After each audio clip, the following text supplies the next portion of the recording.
ഇവരിവിടെ കിടന്ന് കുത്തിമറിയുമ്പോൾ ശരത് കുമാർ അവിടെ കുത്തുകൊണ്ട് മറിയുകയാണ്. ബാക്കി കാണിച്ചേക്കുന്നത് മൊത്തം കഴപ്പാണ്. പുലിയുടെ എല്ലുകൊണ്ട് വില്ലുണ്ടാക്കി ബാഹുബലിയാക്കാൻ നോക്കിയിട്ട് യസ്മ സീരീസ് ആക്കി വെച്ചേക്കാണ്. കൊല മുഴുവനും കാണുന്നുണ്ട്. ഇച്ചിരി ബാഹുബലി, ഇച്ചിരി കൈലാസനാഥൻ, കുറച്ചധികം യസ്മ, ഇതെല്ലാം കൂടെ ചേർത്ത് നമ്മുടെ വിഷ്ണു മഞ്ജുവും കുടുംബവും കൂടെ എവിടെയോ ടൂർ പോയപ്പം അതിന്റെ ഒഴിവ് സമയങ്ങളിൽ ഷൂട്ട് ചെയ്തെടുത്ത ഒരു പാൻ ഇന്ത്യൻ അപരാധമാണ് കണ്ണപ്പ.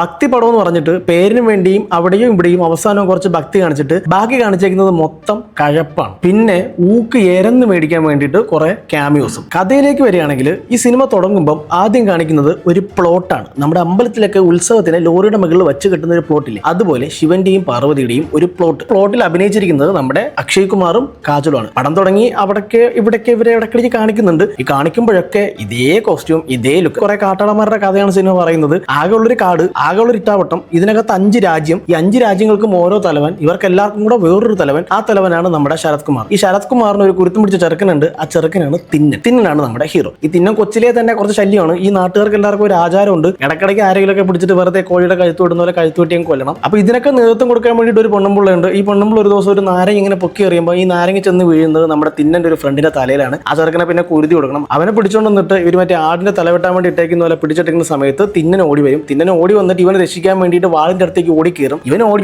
അങ്ങ് എത്തുന്നതിന് മുമ്പ് അവന്റെ തല വേറെ ഉടൽ വേറെ ആയിപ്പോയി. അന്ന് മുതൽ നമ്മുടെ തിന്നന് ദൈവത്തിനോട് വെറുപ്പാണ്. ദൈവത്തിനെ കിട്ടിക്കഴിഞ്ഞാൽ കൊല്ലും എന്നൊക്കെയാണ് പറയണത്. അങ്ങനെ പുള്ളിയുടെ കുറച്ച് മാസ ഡയലോഗ് ഒക്കെ ഉണ്ട്.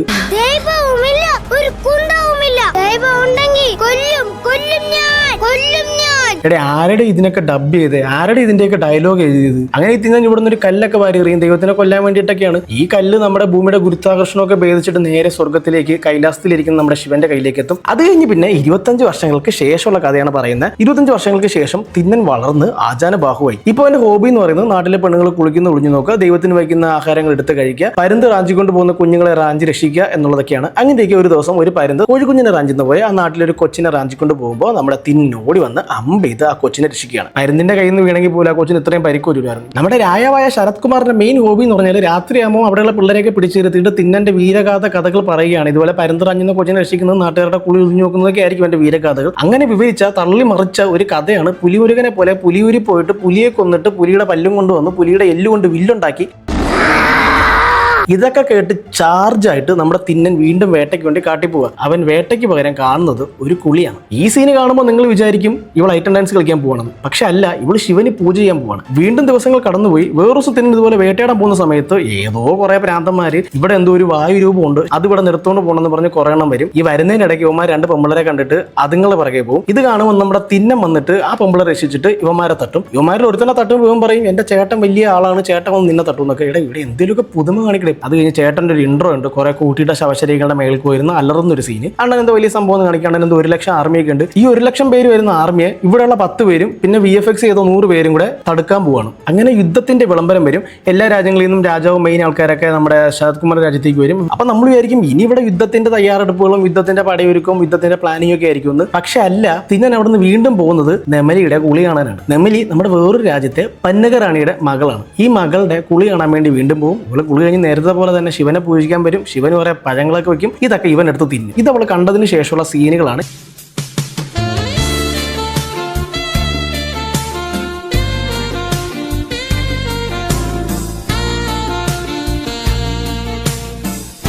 അങ്ങനെ ബാഹുബലിയാക്കാൻ നോക്കിയിട്ട് യസ്മ സീരീസ് ആക്കി വെച്ചേക്കാണ് ഈ ഒരു സീക്വൻസ്. ഇത് കഴിയുമ്പോൾ അവൾക്ക് അവനോട് പ്രേമവും. അപ്പൊ നമ്മൾ വിചാരിക്കും ഇനിയെങ്കിലും ഇവ യുദ്ധത്തിന് പോകുന്നു. ഇല്ല, പിന്നെ അവൻ പോകുന്നത് ഇവളെ അമ്പെയ്ത്ത് പഠിപ്പിക്കാനാണ്. അമ്പെയ്യാൻ പഠിപ്പിക്കുന്നത് പനങ്കൊലയിൽ. അവിടെ വെച്ചൊരു കവിതാ പാരായണമുണ്ട്. പനങ്കൊല കാണുന്നുണ്ടോ? കൊല മുഴുവനും കാണുന്നുണ്ട്. നിന്റെ മനസ്സൊരു ഫലത്തെ ലക്ഷ്യമിക്കാൻ വയലാർ എഴുതുമോ ഇതുപോലെ? ഇവിടെ എന്തൊക്കെയാണ് എഴുതിക്കൂട്ടി വെച്ചേക്കണേ? ആരുടെ ഇതിന്റെയൊക്കെ ഡയലോഗ് എഴുതിയത്? അപ്പൊ ഇത് നമ്മുടെ നേരത്തെ ആൾക്കാരെ ബലി കൊടുക്കുന്ന ഒരു തള്ളയുടെ, ആ തള്ളയുടെ ഒരു അനുയായി കണ്ടിട്ട് ഇത് പോയി പറഞ്ഞു കൊടുക്കും. അപ്പൊ ഈ തള്ളയുടെ മോളെ തിന്നെ കൊണ്ട് കെട്ടിക്കാൻ ശ്രമിക്കും. എന്നിട്ട് ഈ നെമലിനെ വെമ്പുലിയെ കൊണ്ട് കെട്ടിക്കാൻ ശ്രമിക്കും. അങ്ങനെ മൊത്തം ഒരു ട്രയാങ്കിൾ ലവോടെ ഫോം ആവും. പക്ഷെ അതിനു മുമ്പ് തന്നെ ഈ വെമ്പുലിയെയും തിന്നനും കൂടെ ഒരു മത്സരം ഉണ്ടായിട്ട് വെമ്പുലിയെ തിന്നൻ സൈഡാക്കും. അപ്പൊ വീണ്ടും രാജ്യങ്ങൾക്കിടയിൽ പ്രശ്നമായി. ഇവരെല്ലാരെയും മറ്റേ ഫൈറ്റ് ചെയ്യാൻ വേണ്ടി കൊണ്ടുവന്നിട്ട് നിങ്ങൾ എല്ലാവരും തമ്മിൽ തല്ലിയാണെന്നൊക്കെ പറഞ്ഞിട്ട് പ്രശ്നമാവും. അപ്പൊ ശരത് കുമാർ വന്നിട്ട് ഒരു ബ്രില്യൻ ഡിസിഷൻ എടുക്കും, തിന്നനെ പുറത്താക്കും. അപ്പൊ തിന്നൻ നാട് വിട്ട് പുറത്താവും. പിന്നുള്ള ഒരു സീക്വൻസ് ഒരു അടിപൊളി ക്യാമിയോ ആണ്. ഈ തിന്നൻ എന്ന് പറയുന്നത് അർജുനന്റെ പുനർജന്മമാണ്. അതങ്ങ് ഒരൊറ്റ സെന്റൻസിൽ പറഞ്ഞ തീരുന്നുള്ള പ്രശ്നമേ ഉള്ളൂ. അതിന് വേണ്ടിയിട്ട് നമ്മൾ ഇവിടെ നിന്ന് ലാലേട്ടനെയും കൊണ്ടുപോയി അങ്ങേരെ കൊണ്ട് പറ്റാത്ത മറ്റേ പ്രെഡേറ്ററിലെ കോസ്റ്റ്യൂം ഇട്ടിച്ച് കൊണ്ടുവന്നിട്ട് എന്തൊക്കെയോ കാണിക്കും. പഴയ കാലമാണ് കേസ് കാണിക്കുന്നത്. നമ്മുടെ തിന്നനല്ല ഇത് അർജുനനാണ്. അപ്പൊ ഈ അർജുനന്റെ തപസ്സിലേക്ക് നമ്മുടെ ഒരു കിരാടന്റെ രൂപത്തിൽ ശിവൻ വരികയാണ്. ഈ ശിവനായിട്ട് അഭിനയിക്കുന്നത് മോഹൻലാലാണ്. പക്ഷെ ശരിക്കുമുള്ള ശിവൻ അക്ഷയ് കുമാറാണ്. അർജുനൻ മോക്ഷം ചോദിക്കും, മോക്ഷം തരത്തില്ല എന്ന് പറയും. അത് നിനക്ക് വേറൊരു ജന്മത്തിൽ കിട്ടുമെന്ന് പറയും. അങ്ങനെ ഉണ്ടായ ജന്മമാണ് നമ്മുടെ തിന്നനാണെങ്കിൽ എന്താ ശിവനെ കൊല്ലാൻ നടക്കുന്നത്.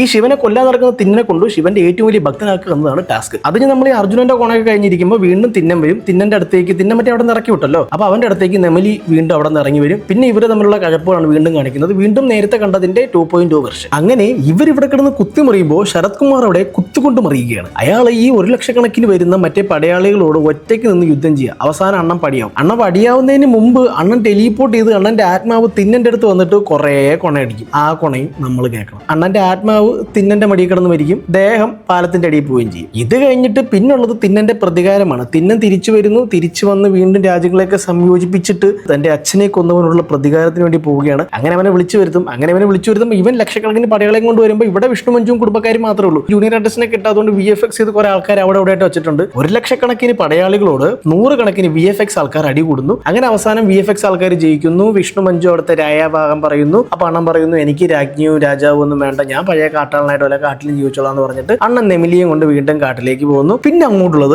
ഭക്തിമാർഗമാണ്. ഇതുവരെ കാണിച്ചത് കഴപ്പായിരുന്നു. ഇനി കുറച്ചുള്ളത് ഭക്തിയാണ്. നമ്മൾ നേരത്തെ പറഞ്ഞ പോലെ തന്നെ നെമിലി ഭയങ്കരമായിട്ടുള്ളൊരു ശിവന്റെ ആരാധികയാണ്. അപ്പൊ നെമിലി ശിവരാത്രിക്ക് ഫുഡൊന്നും ഉണ്ടാക്കിയിട്ടില്ല. അപ്പൊ അണ്ണൻ വിശന്ന് വലിഞ്ഞ് വന്നപ്പോൾ അണ്ണനെ കഴിക്കാനായിട്ട് ഫുഡൊന്നുമില്ല. അപ്പൊ അണ്ണൻ അവിടെ വച്ചിരുന്ന ഒരു പ്രസാദം എടുത്ത് കഴിക്കും. ഇപ്പൊ നെമിലിയായിട്ട് വഴക്കാവും. നെമിലി പറയും ഫുഡൊന്നും തരൂല എന്ന് പറയും. അപ്പൊ അണ്ണൻ എന്നാ പിന്നെ എനിക്ക് ഫുഡ് കിട്ടുമെന്ന് ഞാൻ നോക്കട്ടെ എന്നൊക്കെ പറഞ്ഞ് വേട്ടയാടാൻ വേണ്ടിയിട്ട് മറ്റേ പുലിയുടെ എല്ല് കൊണ്ടുണ്ടാക്കിയ വില്ലും കൊണ്ട് കാട്ടിലേക്ക് പോകും. കാട്ടിലേക്ക് പോയി കുറെ തിരിഞ്ഞ് നടന്നിട്ടും ഒരു എലിക്കുഞ്ഞിനെ പോലും അണ്ണനെ കൊല്ലാനും പറ്റിയില്ല, തിന്നാനും പറ്റിയില്ല. അങ്ങനെ ക്ഷീണിച്ച് കിടക്കുമ്പോൾ ഇവന്റെ ഭക്തി കൂട്ടാൻ വേണ്ടിയിട്ടും ഇവനെ ശിവഭക്തനാക്കാൻ വേണ്ടിയിട്ടും ഒരു മാരണത്തിന് അയക്കും. ആ മാരണമാണ് പ്രഭാസ് ചെയ്ത രുദ്ര. ഈ രുദ്ര സ്വർഗത്തിൽ നിന്ന് ഭൂമിയിലേക്ക് വരും. ഭൂമിയിലേക്ക് ഒരേ സമയം 3 സ്ഥലത്തൊക്കെ പ്രത്യക്ഷമാവും. ഒന്ന് തിന്നന്റെ അടുത്ത്, ഒന്ന് തിന്നന്റെ കെട്ടികളുടെ അടുത്ത്, പിന്നൊന്ന് ഈ വായുരൂപം എന്ന് പറഞ്ഞിട്ടുള്ള ആ ഒരു രൂപം എടുക്കാനാണ് മറ്റേ ആ പുള്ളിയും ടീമും ഒക്കെ വന്നത്. ഈ വായുരൂപത്തിനെ കാത്തു സൂക്ഷിക്കുന്ന ഒരു മഹർഷിയുണ്ട്. ഈ മഹർഷിയുടെ ഇതെന്ന് പറയുന്നത് അയാളല്ലാതെ ഈ ലോകത്തുള്ള ആരും വായുരൂപം കാണാൻ പാടില്ലെന്ന്. എന്നിട്ട് ഈ വായുരൂപം വച്ചേക്കുന്നത് 4 മലകളുടെയും ഒരു വലിയ പുഴയുടെയും തീരത്ത് 10 കിലോമീറ്റർ അപ്പുറത്ത് നിന്ന് ആരെങ്കിലും എത്തി നോക്കിയപ്പോൾ ഈ സാധനം കാണാൻ പറ്റും. എന്നിട്ട് ഇയാൾ പറയാം ഇത് അയാളല്ലാതെ വേറെ ആരും കണ്ടിട്ടില്ല. രുദ്ര ഈ 3 വന്നിട്ട് കുറേ സാഹസങ്ങളൊക്കെ കാണിക്കും. തിന്നൻ കാട്ടിൽ ക്ഷീണിച്ച് വിശ്രമിക്കുക. തിന്നൻ അവിടെ നിന്നും പൊക്കിക്കൊണ്ട് നമ്മുടെ വായുരൂപത്തിന്റെ അടുത്ത് വന്നിട്ട് തിന്നൻ പോലും അറിയാതെ തിന്നനെ കൊണ്ട്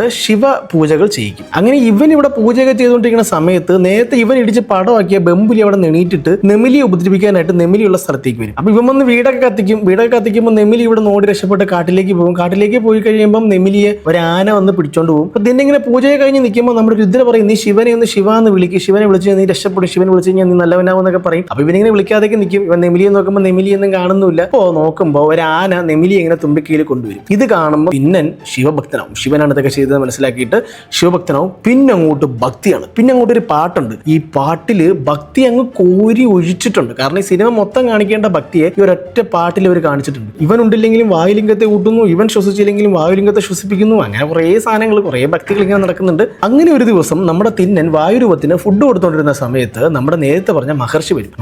മഹർഷി കോപിതനാവും. കാരണം മഹർഷിക്കല്ലാതെ വേറെ ആർക്കും ഈ ഇത്രയും പരസ്യമായിട്ടിരിക്കുന്ന വായുലിംഗത്തിനെ കാണാൻ പാടില്ലല്ലോ. അപ്പൊ ഇവൻ കണ്ടെന്തിനാന്ന് ചോദിച്ച് പ്രശ്നമാവും. എന്നിട്ട് അവിടെ വന്ന ആൾക്കാരെയൊക്കെ വിളിച്ചു വരുത്തി ഇവനെയൊക്കെ പിടിച്ച് കെട്ടി ഇങ്ങനെ അടിച്ചുകൊണ്ടിരിക്കും. ഈ സമയത്ത് നമ്മുടെ വായുലിംഗം കരയും. കണ്ണൊക്കെ വരും കേട്ടോ. കണ്ണൊക്കെ വന്ന് വായുലിംഗം കരയും. ഈ വായുലിംഗം കരയുന്ന സമയത്ത് തിന്നൻ ഇവിടെ നിന്ന് ഇവന്മാരെയൊക്കെ ഇടിച്ചിട്ടിട്ട് കണ്ണീരൊക്കെ തുടച്ച് കെട്ടിപ്പിടിച്ചൊക്കെ നിൽക്കുന്ന സമയത്ത് വായുലിംഗത്തിന്റെ കണ്ണ് ചുമക്കും. ഒരു കണ്ണ് ചുമക്കുമ്പോൾ തിന്നൻ തന്റെ ഒരു കണ്ണ് വെച്ച് കൊടുക്കും. ഓക്കെ ആവും. അടുത്ത കണ്ണും ചുമക്കും. അപ്പൊ തിന്നൻ തന്റെ അടുത്ത കണ്ണെടുത്ത് കൊടുക്കും. ഓക്കെ ആവും. അപ്പൊ ഇതൊക്കെ കാണുമ്പോൾ തിന്നന്റെ ഭക്തി കണ്ട് ബാക്കി നിന്നവരൊക്കെ ഇങ്ങനെ കൈകൂപ്പി നിൽക്കും. ഈ സമയത്ത് നേരത്തെ പ്ലോട്ടിൽ കണ്ട പ്ലോട്ടിലുണ്ടായിരുന്ന 2 മഹത് വ്യക്തികൾ ഇവിടെ പ്രത്യക്ഷപ്പെടും. പ്രത്യക്ഷപ്പെട്ടിട്ട് തിന്നന്റെ ഈ അസാധാരണമായ ഭക്തി കണ്ടിട്ട് അവന് 2 കണ്ണും തിരിച്ചു കൊടുക്കും. കണ്ണപ്പ എന്ന് പറഞ്ഞൊരു പേരും കൊടുക്കും. പടം തീർന്നു